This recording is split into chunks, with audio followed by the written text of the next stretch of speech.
I am writing this under an appreciable mental strain, since by tonight I shall be no more.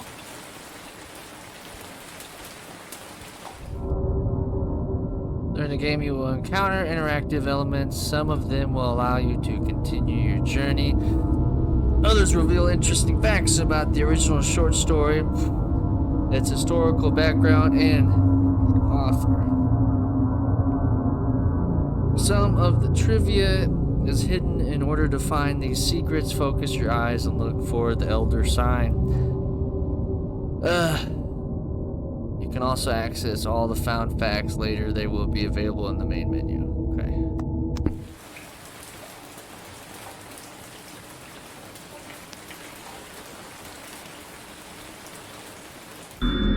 Lovecraft's letters. As to letters, my case is peculiar. I write such things exactly as easily and as rapidly as I would utter the same topics in conversation. Indeed, epistolary expression is with me largely replacing conversation as my condition of nervous prostration becomes more and more acute. I cannot bear to talk much now, and I'm becoming as silent as the spectator himself. My loquacity extends itself on paper. H.P. Lovecraft to Reinhard Kleiner, December 23, 1917. Throughout his life, Lovecraft penned around 100,000 letters to his friends and fans, out of which about 10% survived to this day. But his tendency to endless correspondence was a relatively late growth.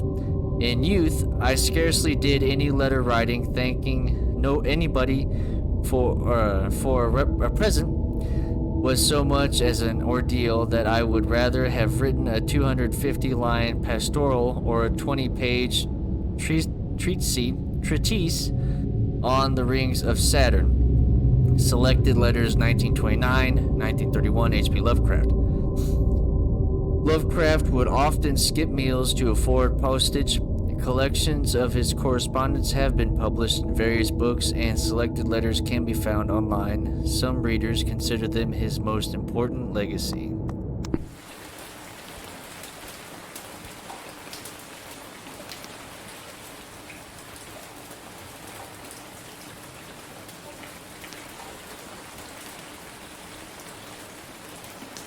Penniless, and at the end of my supply of the drug which alone makes life endurable, I can bear the torture no longer, and shall cast myself from this garret window into the squalid street below. Do not think from my slavery to morphine that I am a weakling or a degenerate.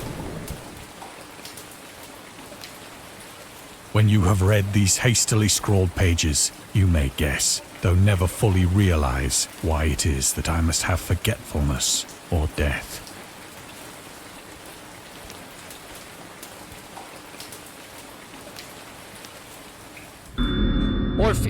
Morphine entered into use in the 19th century and was routinely administered to treat severe pain during the American Civil War, 1861-1865, and World War I, 1914 to 1918. It was also sold without restrictions until 1914. Morphine became more popular after the invention of the hypodermic syringe. Around 1854, Frederick Sertner, who first isolated the substance, originally named it morphium, after Morpheus, the Greek god associated with dreams. At the time when Dagon was published, morphine abuse, known as soldier's disease, already posed a big problem in the United States.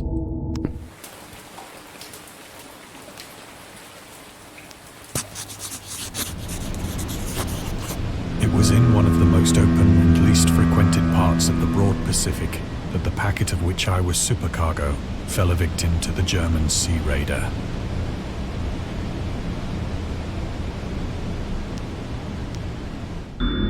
Lovecraft and the Great War.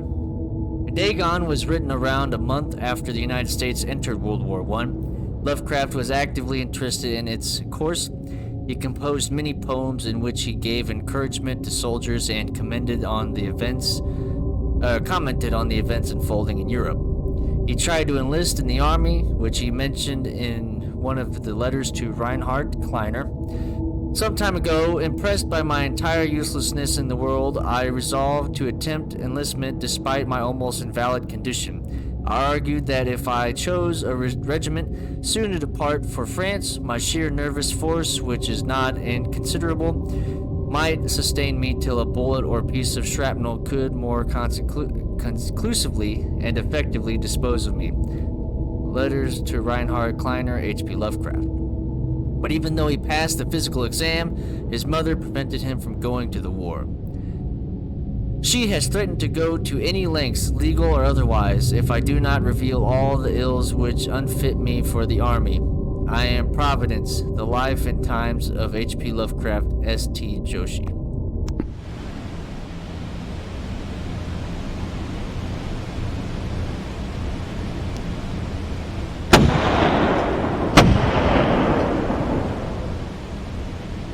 The Great War was then at its very beginning, and the ocean forces of the Hun had not completely sunk to their later degradation.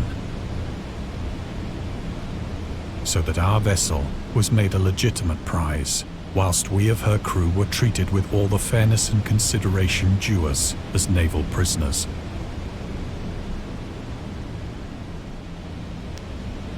The Huns. The Huns were Central Asian nomads who established a dominion in Europe and invaded the Roman Empire in the 5th century AD. They were known as brutal, deadly warriors and masters of quick raids who also developed powerful composite bows, lassos, and early siege weapons. During World War I, the British used the word Hun as a synonym for Germans in order to emphasize their brutality. However, the term originated when the German Emperor Wilhelm II gave a speech to his troops on 27th July 1900 before they embarked to China. Should you encounter the enemy, he will be defeated. No quarter will be given. Prisoners will not be taken. Whoever falls into your hands is forfeited. Just as 1,000 years ago, the Huns under their king Attila made a name for themselves, one that even today makes them seem mighty in history and legend. May the name German be affirmed by you in such a way in China that no Chinese will ever again dare to look cross-eyed at a German.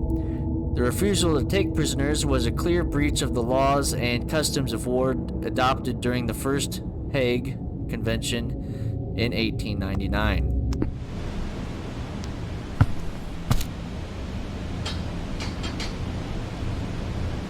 So liberal, indeed, was the discipline of our captors, that 5 days after we were taken, I managed to escape alone in a small boat with water and provisions for a good length of time.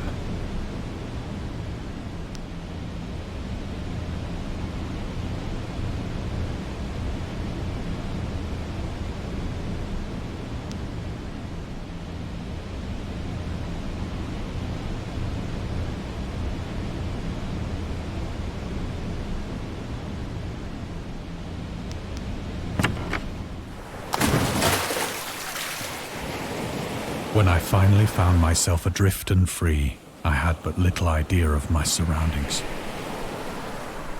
Never a competent navigator, I could only guess vaguely by the sun and stars that I was somewhat south of the equator. Of the longitude, I knew nothing, and no island or coastline was in sight.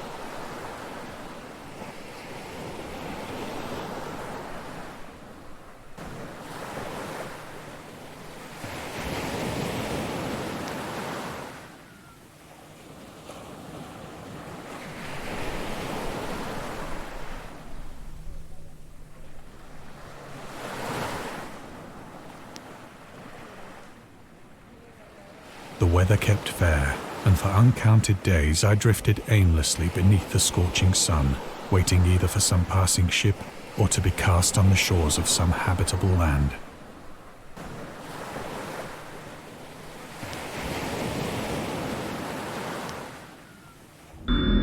Return to short stories.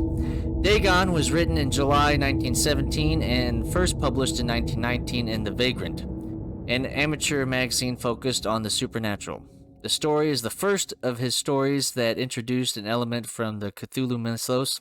Dagon itself, a pagan cult worshipping Dagon, later appears in The Shadow over Innsmouth, one of Lovecraft's most popular works. 1917 is also the year when he wrote The Tomb, a story about Jervis Dudley, a daydreamer who discovers a mysterious mausoleum in the woods by his house and becomes obsessed with it. These two works marked Lovecraft's return to short story writing after he burned most of his attempts at the genre 9 years prior and decided to concentrate on poetry. Lovecraft stated that it was his friend, William Paul Cook, a literary publisher and critic, who convinced him to start writing weird fiction again.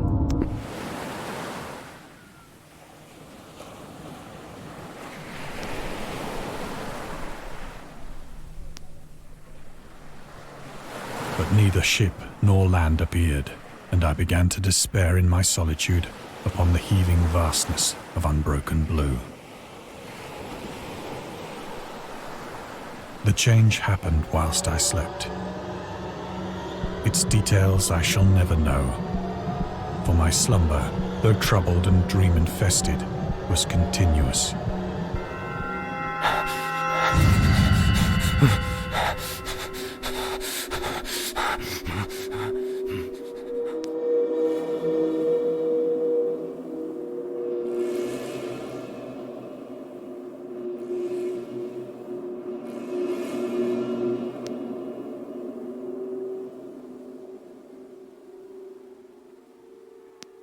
When at last I awoke, it was to discover myself half sucked into a slimy expanse of hellish black mire, which extended about me in monotonous undulations as far as I could see, and in which my boat lay grounded some distance away. Though one might well imagine that my first sensation would be of wonder at so prodigious and unexpected a transformation of scenery, I was in reality more horrified than astonished. For there was in the air and in the rotting soil a sinister quality which chilled me to the very core. The region was putrid with the carcasses of decaying fish and of other less describable things which I saw protruding from the nasty mud of the unending plain. Perhaps I should not hope to convey in mere words the unutterable hideousness that can dwell in absolute silence and barren immensity. There was nothing within hearing, and nothing in sight, save a vast reach of black slime.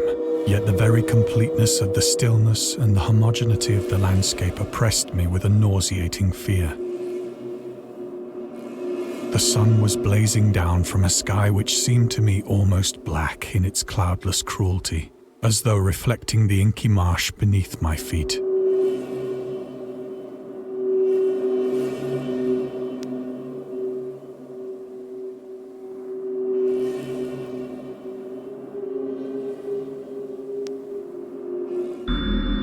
The origins of Dagon. Dagon seems to be inspired by Fishhead, a short novel by Irvin S. Cobb about unnatural affinities between a hybrid idiot and the strange fish of an isolated lake.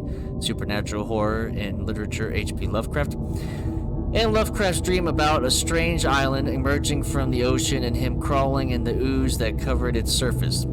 I dreamed that whole hideous crawl and can yet feel the ooze sucking me down. In defense of Dagon, H.P. Lovecraft. Lovecraft's interest in the topic stemmed from his aversion to fish and sea smells. In his own words, I have hated fish and feared the sea and everything connected with it since I was 2 years old, but I cannot recall what earlier experience gave me such a profound and lasting aversion to the sea and seafood.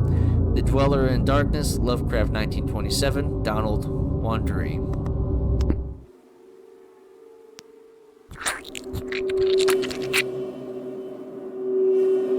As I crawled into the stranded boat, I realized that only one theory could explain my position. Through some unprecedented volcanic upheaval, a portion of the ocean floor must have been thrown to the surface, exposing regions for which innumerable millions of years had lain hidden under unfathomable watery depths. So great was the extent of the new land which had risen beneath me that I could not detect the faintest noise of the surging ocean, straining my ears as I might. nor were there any seafowl to prey upon the dead things.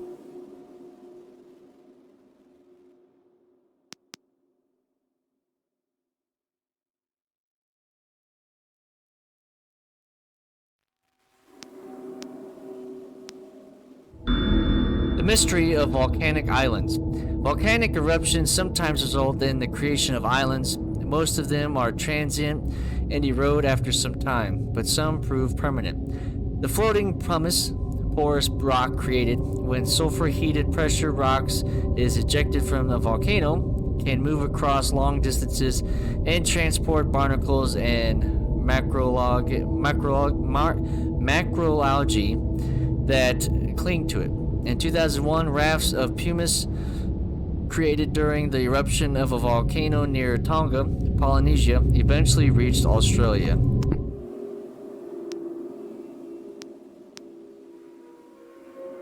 For several hours I sat thinking or brooding in the boat, which lay upon its side and afforded a slight shade as the sun moved across the heavens. As the day progressed, the ground lost some of its stickiness and seemed likely to dry sufficiently for traveling purposes in a short time. That night I slept but little, and the next day I made for myself a pack containing food and water, preparatory to an overland journey in search of the vanished sea and possible rescue.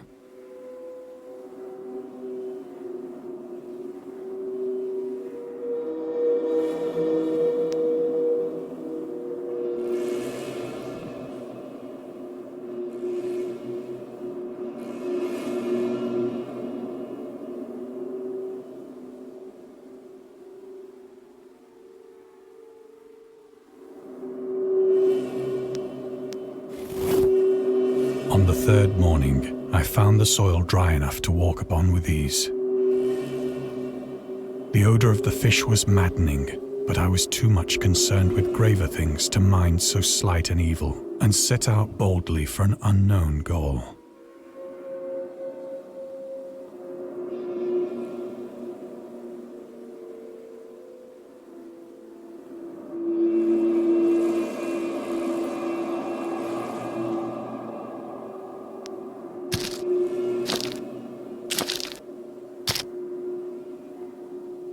All day I forged steadily westward, guided by a faraway hummock which rose higher than any other elevation on the rolling desert.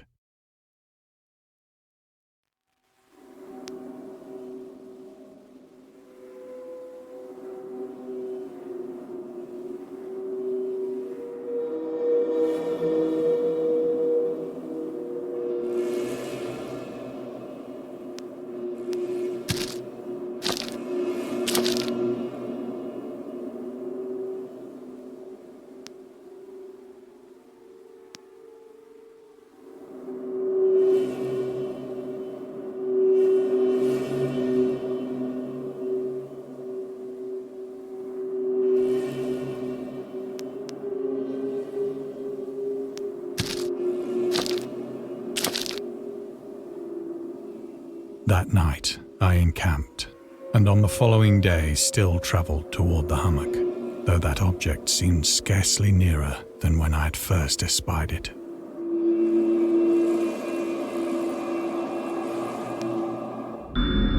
The horrors of the ocean. The creator of the Cthulhu mythos and the fictional underwater city of Earlier was convinced that life could not exist at the bottom of the ocean because the water pressure would make it uninhabitable. Today we know that the darkest depths of the ocean are home to many peculiar organisms.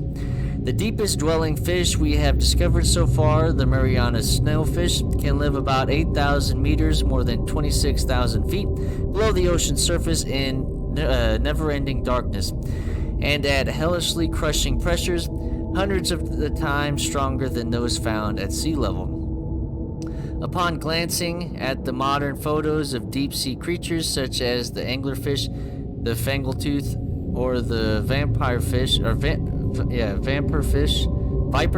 there we go, and their truly Lovecraftian characteristics, it's hard not to find some irony in this.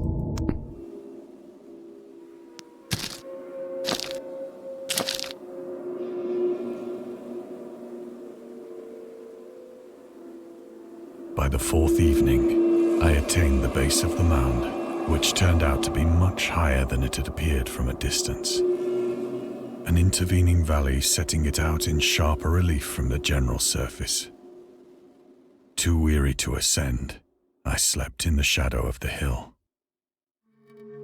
I know not why my dreams were so wild that night, but ere the waning and fantastically gibbous moon had risen far above the eastern plain, I was awake in a cold perspiration, determined to sleep no more. Such visions as I had experienced were too much for me to endure again.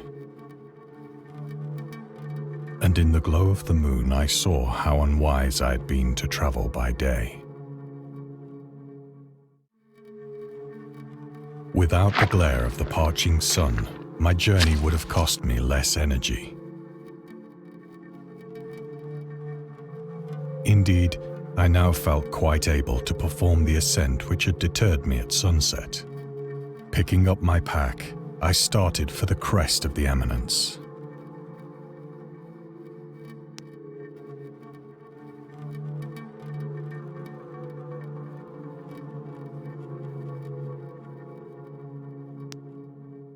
The Loner.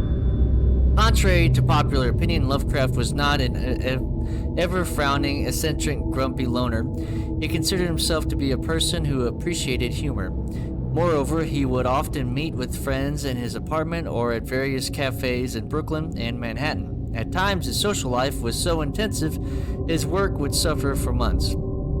There was a point when he finally decided he needed to put an end to daily meetings and loitering in New York's cafeterias and resorted to hiding at home and reading with the main room light turned off, pretending he wasn't there whenever a friend knocked on his door. He also had another method of deterring his guests, which involved greeting them in a bathrobe with an unmade bed visible in the background and piles of papers scattered across the floor.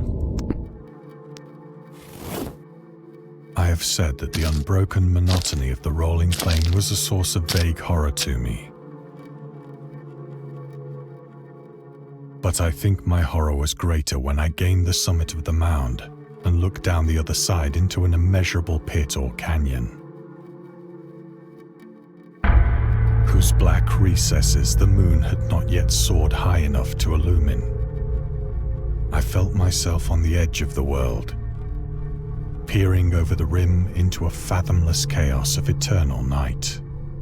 Through my terror ran curious reminiscences of Paradise Lost, and of Satan's hideous climb through the unfashioned realms of darkness. As the moon climbed higher in the sky, I began to see that the slopes of the valley were not quite so perpendicular as I had imagined.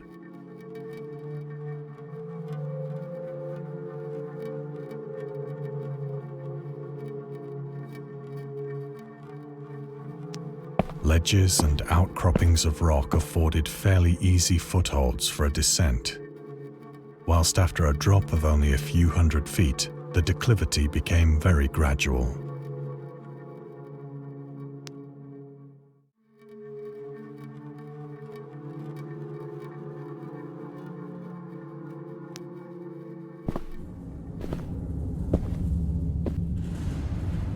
Urged on by an impulse which I cannot definitely analyze, I scrambled with difficulty down the rocks and stood on the gentler slope beneath, gazing into the Stygian deeps where no light had yet penetrated. All at once, my attention was captured by a vast and singular object on the opposite slope, which rose steeply about 100 yards ahead of me. An object that gleamed whitely in the newly bestowed rays of the ascending moon.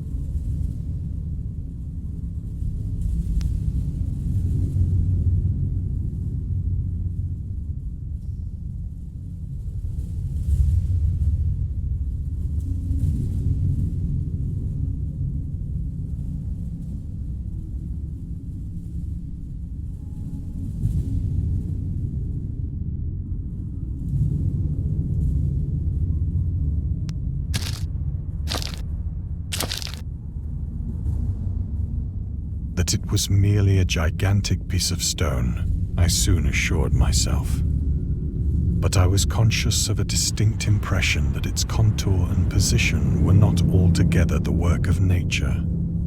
A closer scrutiny filled me with sensations I cannot express.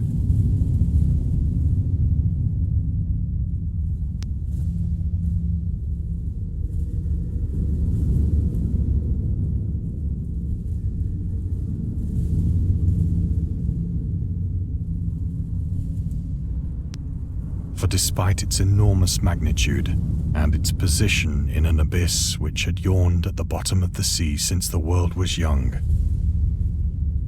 I perceived beyond a doubt that the strange object was a well-shaped monolith,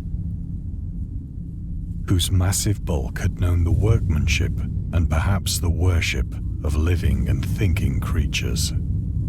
Dazed and frightened, yet not without a certain thrill of the scientist's or archaeologist's delight, I examined my surroundings more closely.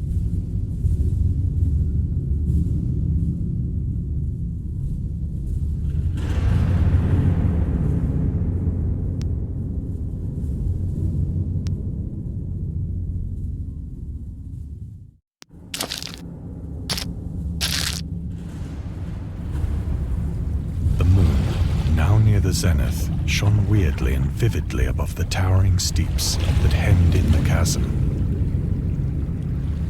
and revealed the fact that a far-flung body of water flowed at the bottom, winding out of sight in both directions and almost lapping my feet as I stood on the slope.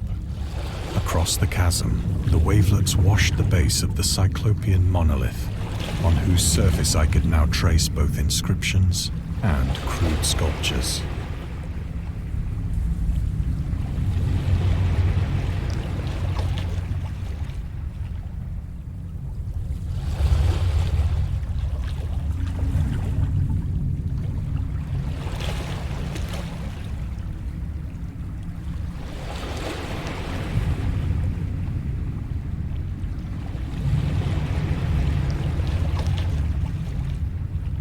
The writing was in a system of hieroglyphics unknown to me and unlike anything I'd ever seen in books, consisting for the most part of conventionalized aquatic symbols such as fishes, eels, octopi, crustaceans, mollusks, whales, and the like. Several characters obviously represented marine things which are unknown to the modern world, but whose decomposing forms I had observed on the ocean-risen plain. It was the pictorial carving, however, that did most to hold me spellbound.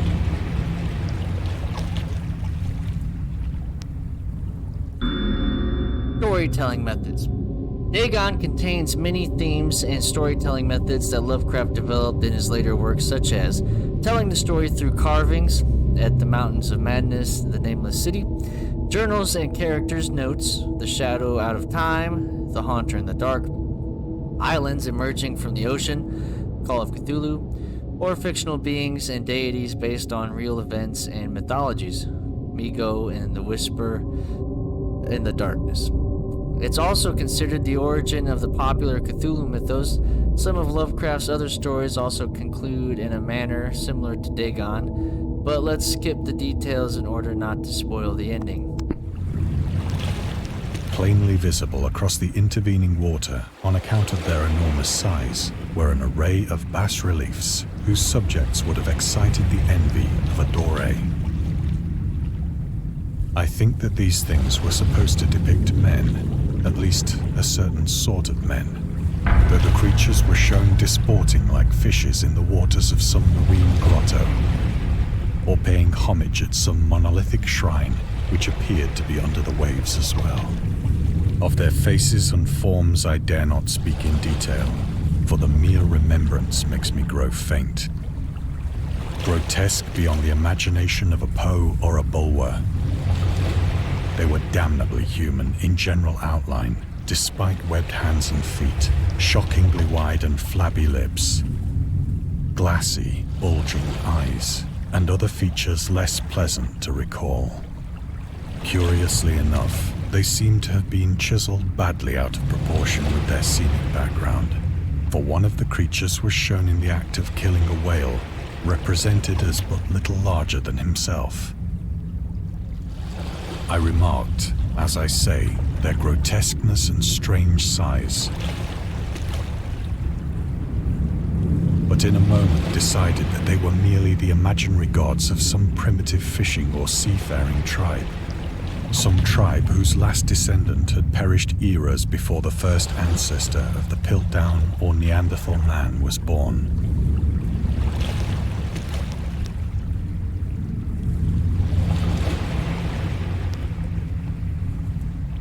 Awestruck at this unexpected glimpse into a past beyond the conception of the most daring anthropologist, I stood musing whilst the moon cast queer reflections on the silent channel before me.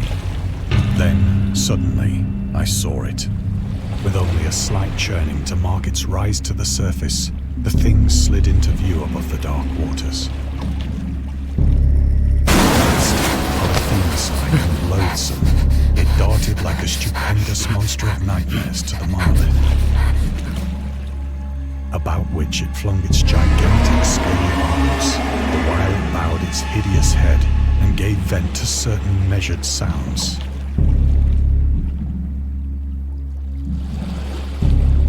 I think I went mad then.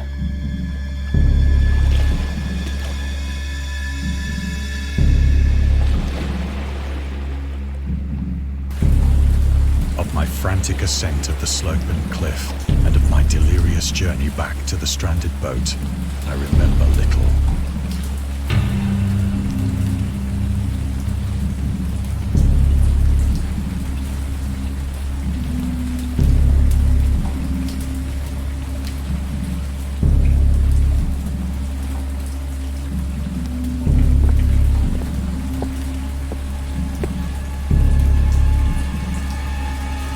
I sang a great deal and laughed oddly when I was unable to sing.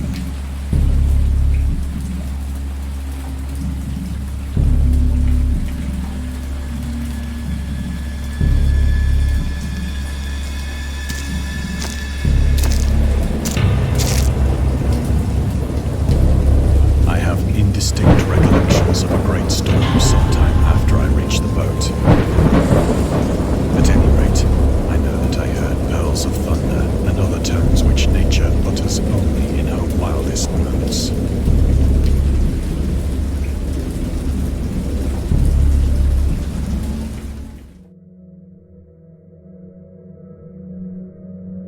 When I came out of the shadows, I was in a San Francisco hospital. Brought thither by the captain of the American ship which had picked up my boat in mid-ocean. In my delirium, I had said much, but found that my words had been given scant attention. Of any land upheaval in the Pacific, my rescuers knew nothing. Nor did I deem it necessary to insist upon a thing which I knew they could not believe.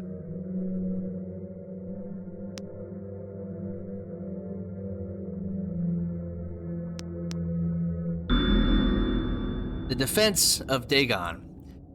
In 1921, Lovecraft released a series of 3 essays. The Defense Reopens, The Defense Remains Open, and The Final Words. Later published as a collection titled In Defense of Dagon, in which he rebuked a series of criticisms directed at his works, some notable quotes.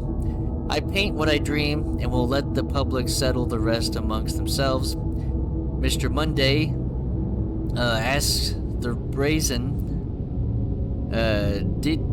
dater of Dagon. I will give it purely and simply to reproduce a mood. Its object is the simplest in all art, portrayal. The physical horrors of war, no matter how extreme, unprecedented, hardly have a bearing on this entirety different realm of supernatural terror. Ghosts are still ghosts. The mind can get more thrills from unrealities than from realities. In the essay, Lovecraft touches upon the topic of atheism, materialism, and the quest for truth and the love of science.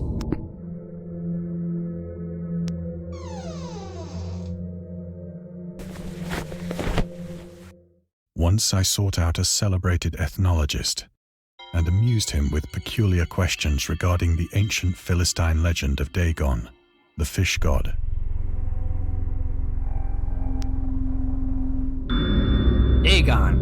Dagon was the main deity of the Philistines, worshipped throughout the Middle East as the ancient god of fertility and crops.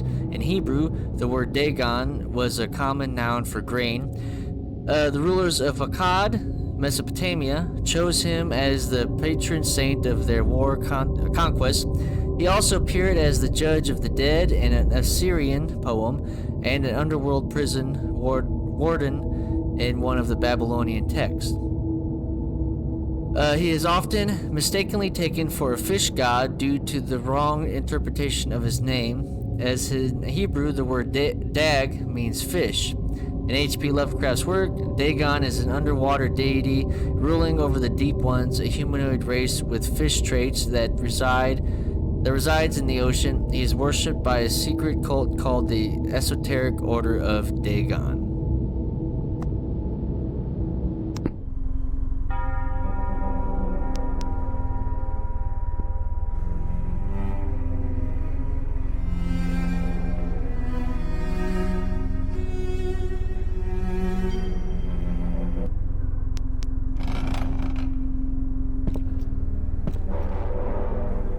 But soon perceiving that he was hopelessly conventional, I did not press my inquiries.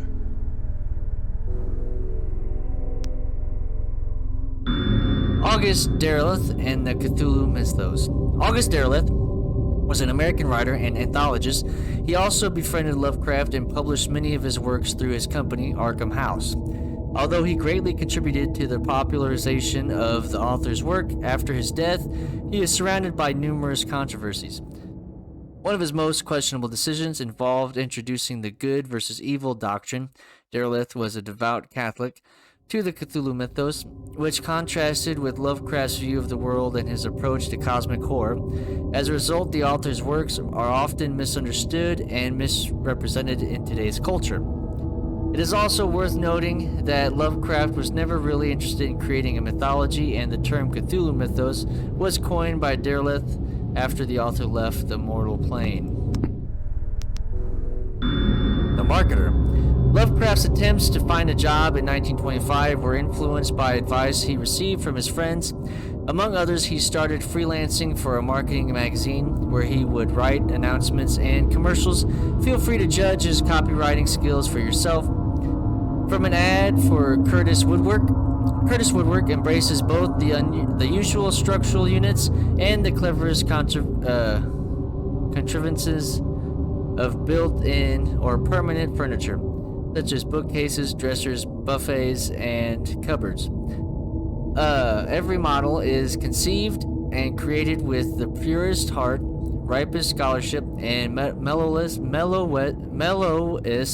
craftsmanship, which energetic enterprise can command, and made to conform rigidly to the architecture of each particular type of home. The cost, considering the quality, is amazingly low, and the trademark on the individual pieces prevents any substitution by careless contractors. Source: Lovecraft Studies, Volume 7, Number 1, H.P. Lovecraft, St. Joshi.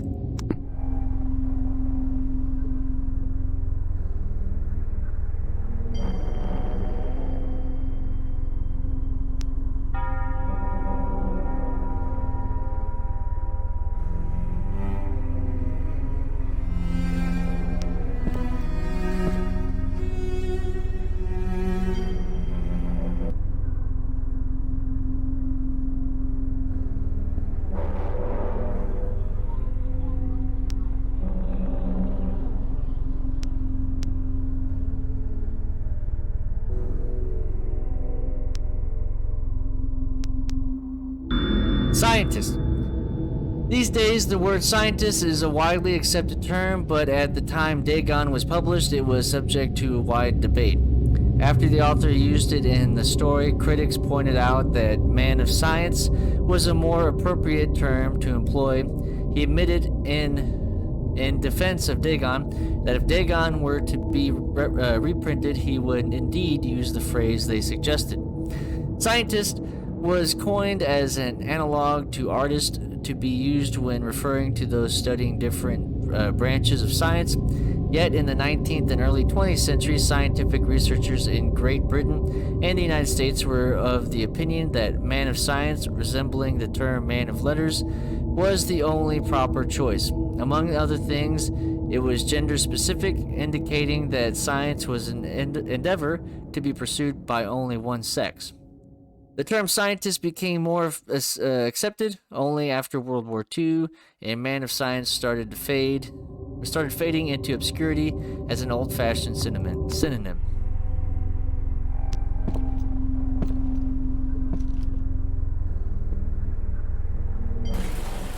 It is at night, especially when the moon is gibbous and waning, that I see the thing. I tried morphine, but the drug has given only transient surcease and has drawn me into its clutches as a hopeless slave. So now I am to end it all, having written a full account for the information or the contemptuous amusement of my fellow men.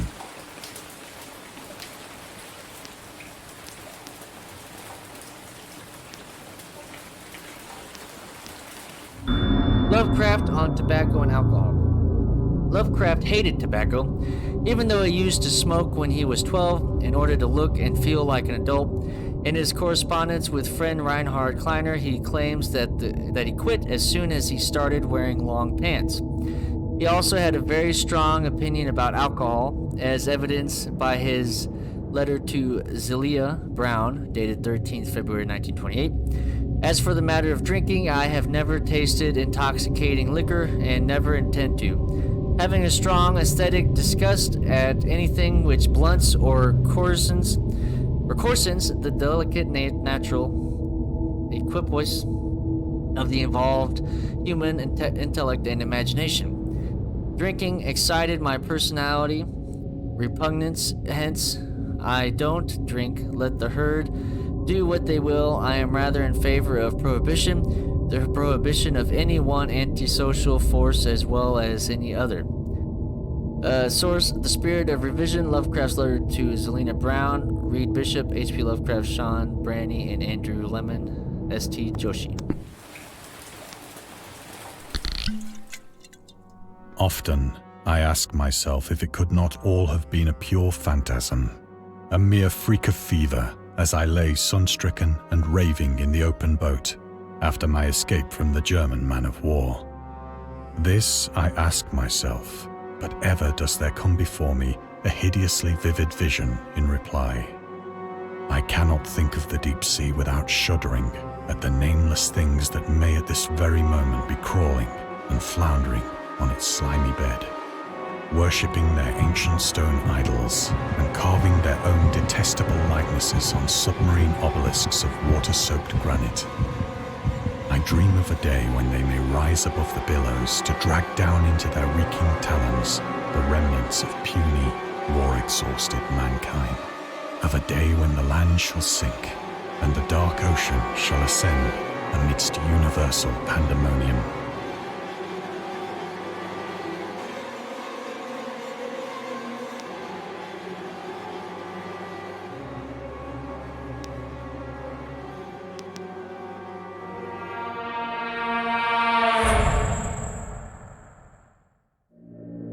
The end is near.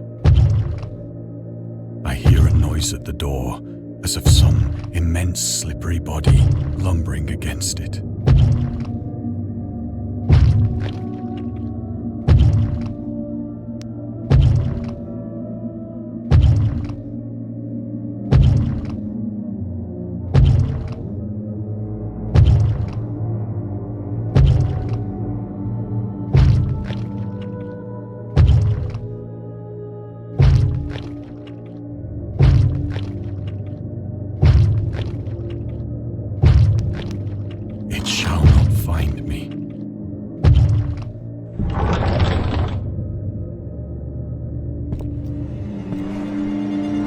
God, that hand!